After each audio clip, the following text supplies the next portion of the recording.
Santiago de Compostela. Rosalía ha escribido los libros de castellano y de astros. Gallego. Gallego. Rosalía se casó con Alex Soria. 7 hijos. ¿Pero qué pasó? Que uno cuando nació se murió. ¿Y cómo estaba Rosalía? Triste. Alejandra. Valentina. Ovidio. Amanda. Lara. Au.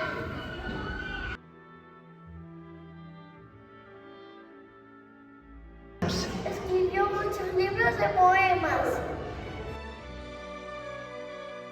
La flor.